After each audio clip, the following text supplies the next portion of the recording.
right. There's benches here. Okay. Okay, so before we start lecturing, what we're about to cover is like really important. And it's one of my main learning objectives of the entire class is that you understand what we cover in the next half an hour. So everybody stand up. It's early. You've like gotten out of bed, you haven't done much, it's easy to fall asleep in class.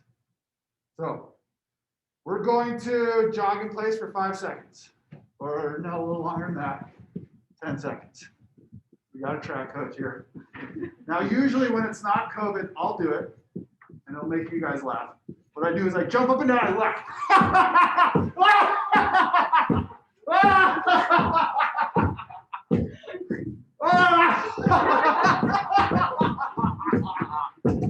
Okay, blood's flowing. Woo! I hope you did that, Finch. Because everyone in here did. I did.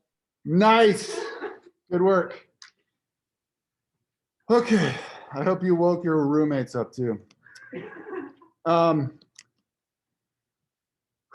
Okay. Now that we've got a little blood flowing, we'll do that before tests. Anytime I feel that we need to spice things up. Okay. Let's remember Bernoulli's law. Recall.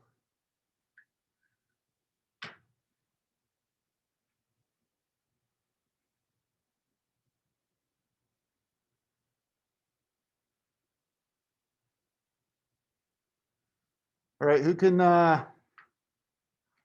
help me remember Bernoulli's? I don't even have my notes out yet.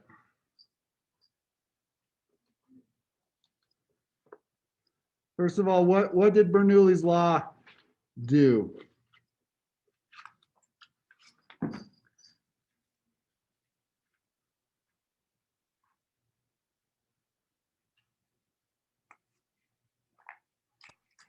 Can you share your screen?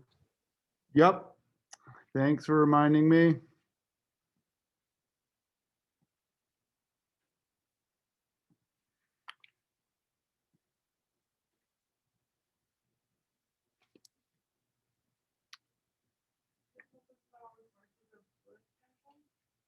Yeah, it tells us about all the sources of energy. All right, so the first source, we'll just say what was a source of energy that we thought would be important for water?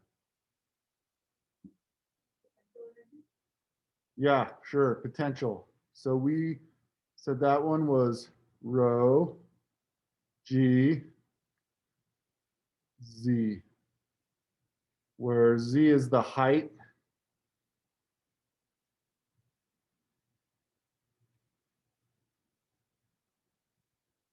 Above a datum.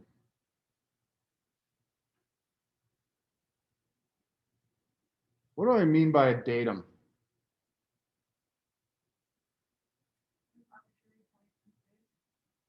Yeah. So this is something that you got to bend your mind around. It actually doesn't matter I guess, the absolute zero potential energy would be the center of the earth for us right now. All right. We're never going to get there. So we're going to draw an arbitrary one, and we're always measuring relative differences in potential energy. It doesn't matter what we choose. What matters is that we use the same one for all measurements. That's what's critical. So we often use sea level. All right. But just so you know, you can use whatever you want. You can use any elevation you want. You just got to keep it constant. We could use the center of the earth. It's just that all the numbers would be big and it's not all that useful. So we often use sea level. The datum, it's arbitrary. You just have to be consistent anytime you're trying to compare the numbers. All right. So we'll say often sea level. But you'll see in your homework assignments and in tests that I'll often just have a z equals to 0 on the drawing. That's the datum, all right? All measurements are from that datum. And then we can use easy numbers like 10. I like to use 10 and 10.1. Okay, what was another source of energy? Kinetic energy. 1/2 rho v squared. And what was another source of energy?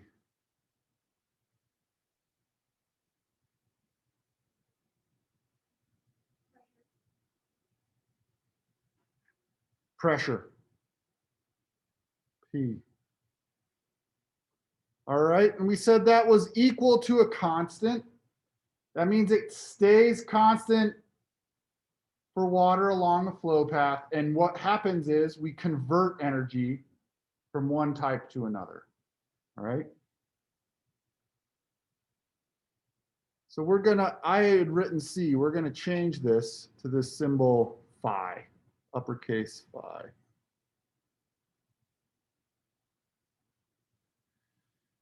Let's see, what haven't we defined here? Rho is density, fluid density.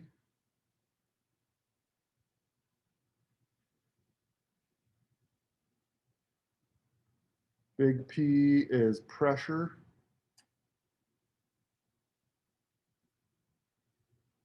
And uppercase phi, we're going to use a special word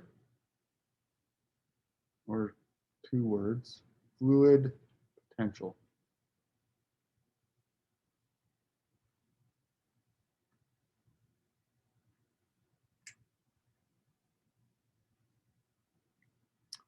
All right, does anybody remember what this, what units this fluid potential was in?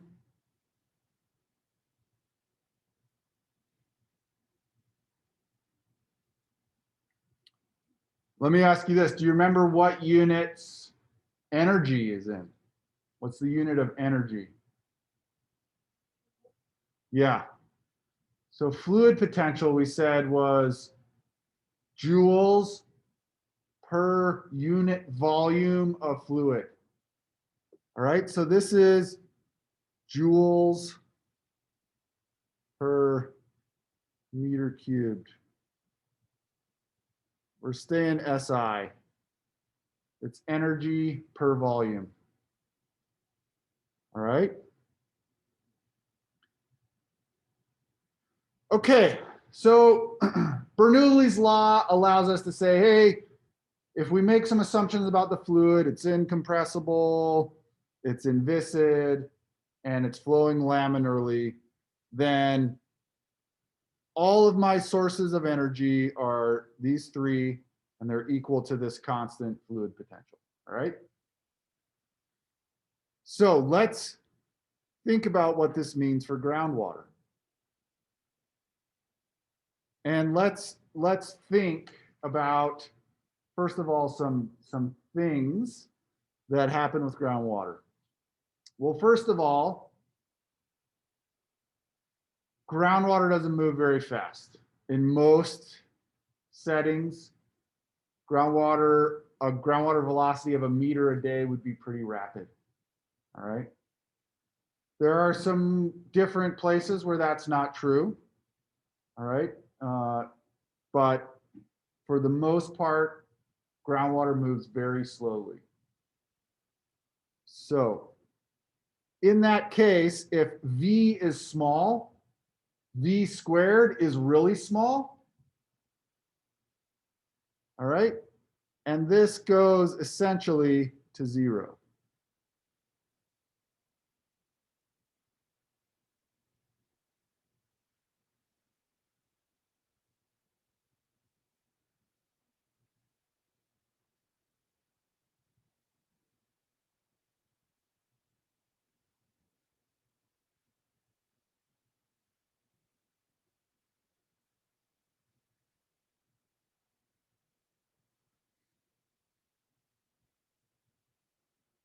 Okay. So I'm going to rewrite Bernoulli's for groundwater.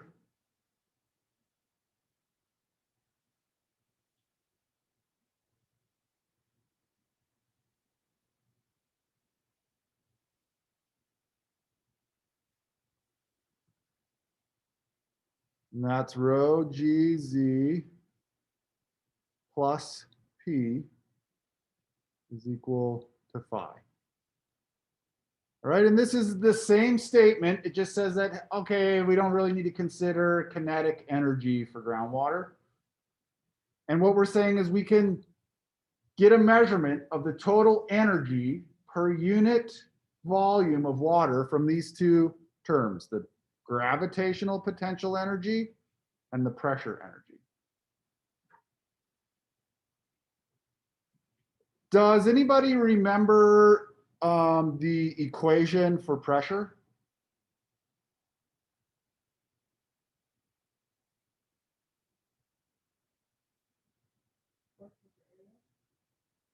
Force over area. And what was, that's true, absolutely 100%.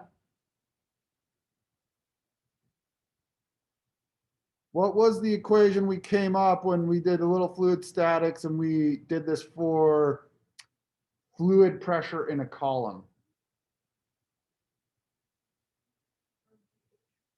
Yeah, it's rho G, and then I'm going to use psi, which was the height of the water column above that point.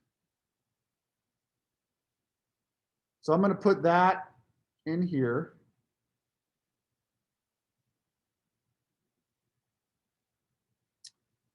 And I'm going to get rho GZ plus rho G psi is equal to 5. All right, so I'm going to just, I want to highlight, this is important equation number 1. This is the total fluid potential for groundwater.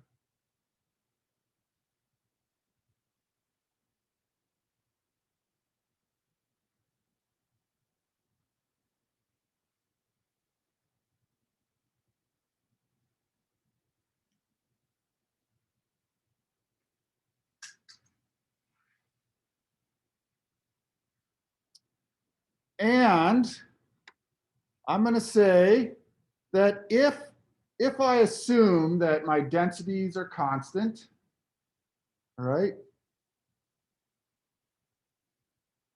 and that gravity remains constant, pretty good assumption near the surface of the Earth, all right.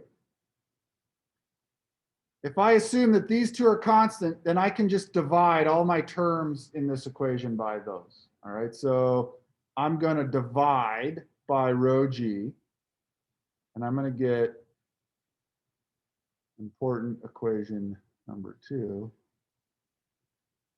Well, not quite. We'll get to important equation number 2. Z plus psi is equal to phi over rho G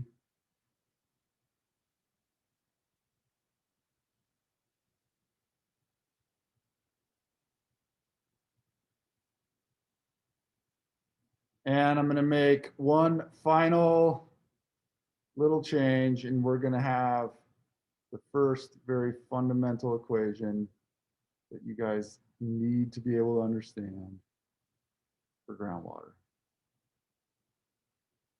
Z plus psi is equal to H, where H is equal to this total fluid potential over rho G. And this is a really, really simple equation. And I'm going to show you exactly what it essentially looks like in the real world. But this is the equation for total head.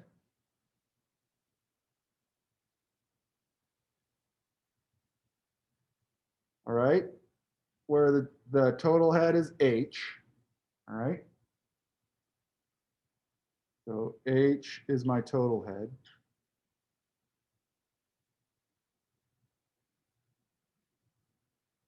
Z is called my elevation head.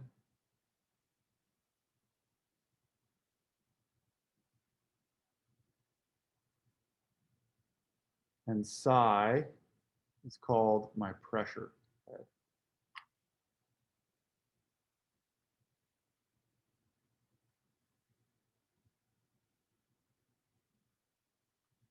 Okay. Why is this so important? Well, first of all, remember, we started off with an equation that said this is the total amount of energy in my water, all right? And we made a couple assumptions. One, constant density, most important, all right? An incompressible fluid and constant gravity. And we said, hey, now we can measure the total amount of energy in my water with a very simple measurement. I need to measure the height of the water above a datum, and I need to measure the length of the water column above that point. With those two measurements now, I can describe how much water, how much energy this water has, all right? It makes it really easy. So let's just look, we're gonna draw it, and then we're gonna go do it here in a sec.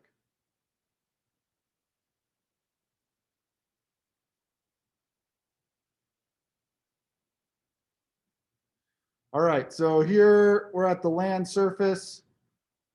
We've got a well now, and we talked about those wells yesterday, right?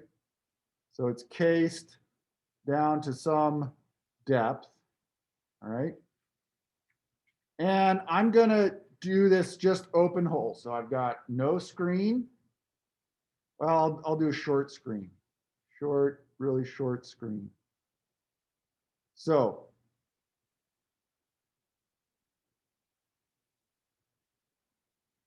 I'm in some aquifer, all right? And here's my water table, and down here is the base of the aquifer, and we're just going to call the base of the aquifer Z equals 0.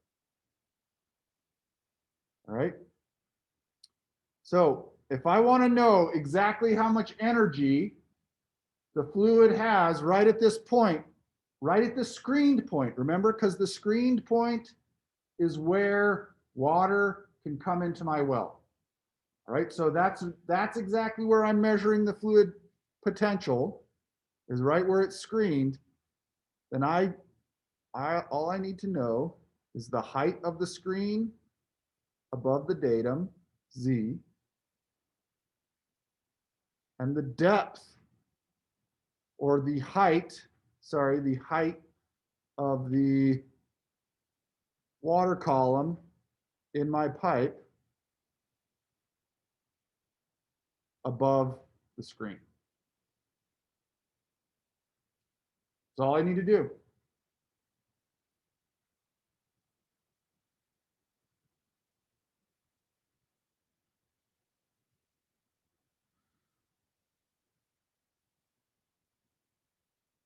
So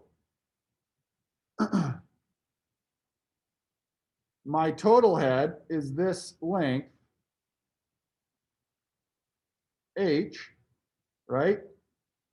And it is equal to the height of my screen or my sampling point above the datum plus the height of the water column above that point, psi.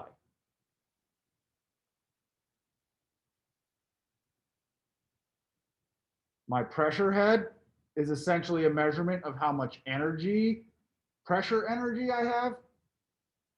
My elevation head is a measurement of how much elevation energy I have. And what's important to realize here is that all I did when I divided by rho G, when I divided all these terms, it's just a unit conversion. I just took all the energy that was in joules per meter cubed, all right? And I turned it into two lengths: the elevation above a datum and the height of the pressure above the datum. It's just a unit conversion, all right? And I've gotten in huge arguments with very famous hydrogeologists about this, because it turns out when you get into non-dense, when you have variable density fluid, hydrogeologists have gotten so wrapped up around using the idea of this head, this length measurement to measure total potential, that they start doing all kinds of crazy things to try and keep it in that unit. And we're going to do it. We call it equivalent freshwater head. All right. That they forget that at the basis, all we're doing is measuring the total energy in the water. And we don't have to make assumptions on the fluid density. We don't have to do all that. We can keep it in joules per meter cubed. We don't have to keep it in these length units. We do it because it makes it really simple for us. All right, we're going to go measure. We're going to go walk out. And Finch, I'm sorry you can't do this. Maybe I'll try and sign on with my phone.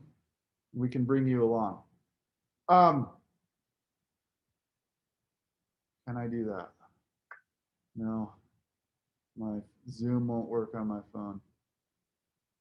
It's okay. Well, we'll do it with you another time. Okay, so the bottom line is, because if we make, which are some very valid assumptions, for 90% of groundwater, we're going to be freshwater, the temperature is going to be pretty constant, it's going to have the same density, it's a fine assumption. And what it makes our life so much easier to think that we can measure the total energy from these simple measurements, all right? And we can do all kinds of stuff. We can describe, after we go make this measurement, we'll describe how we can estimate how fast fluid is moving just from measuring these simple measurements. So its importance can't be understated. And a critical thing in this class is for you guys to be able to understand how you measure the total head. All right. This is really, really fundamental stuff. And understand that water always moves from high energy to low energy, or from high head to low head. All right. Always. That's our fundamental number one thing we do in this class. Okay, so in practice, how do we get this measurement of head? I've told you it's really simple. In practice, how are we going to do it?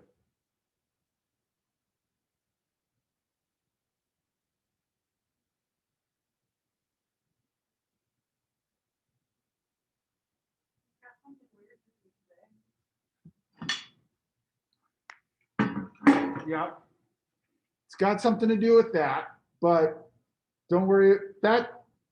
Just think of that thing as a tape measure. That's all it is.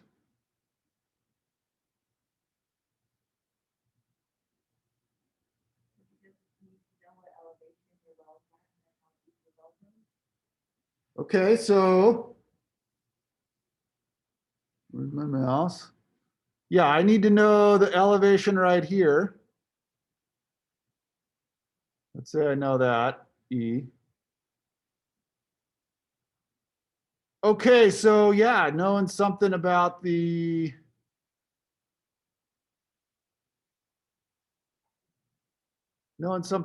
your depth of your well, that could be important. If we wanted to separate things out, for sure. All right, so let's say I know depth. We'll call that D.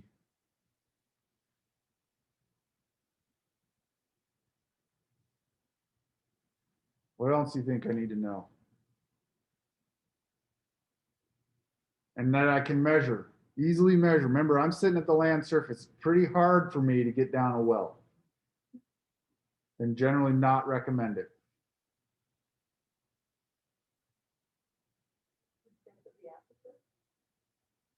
Okay, so do you mean like the total depth down to Z equals to 0? Yeah. Sure. That is a useful measurement and something we might know.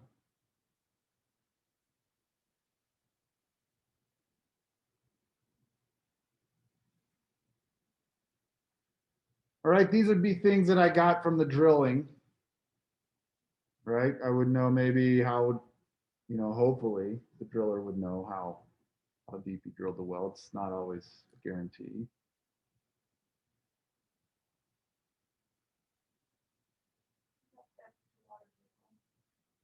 Okay, so this is the fundamental, there's two fundamental measurements I can actually make. I can make from the land surface, I can take my fancy measuring tape and I can measure the depth from the top of the well down to the water table.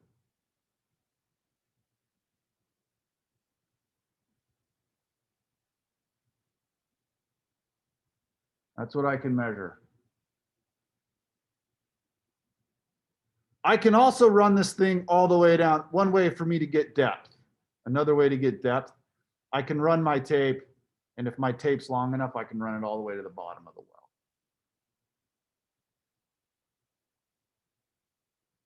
So that's another way to get the total depth.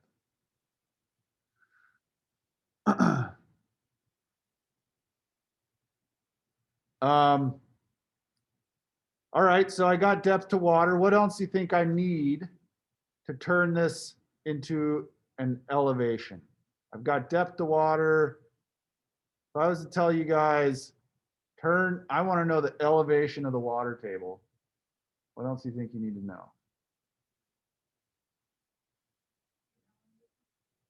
We got that. That's this one. That's us right here.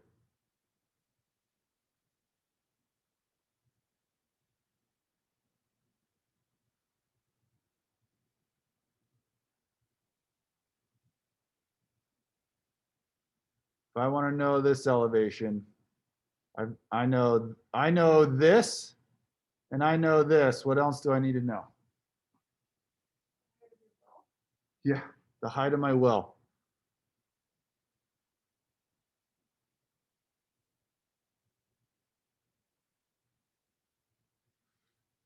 So we can think about this. When we make this measurement, we got to go up here, we go down there. If we basically subtract the height of my well from my depth to water, then I'll get the elevation of the water table. So my elevation of my water table is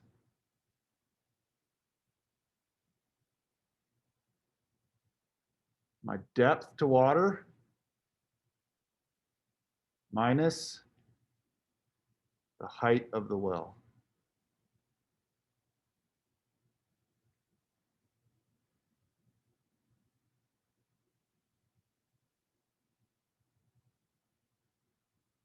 All right, let's go take a measurement right now. So Finch, this is going to take us about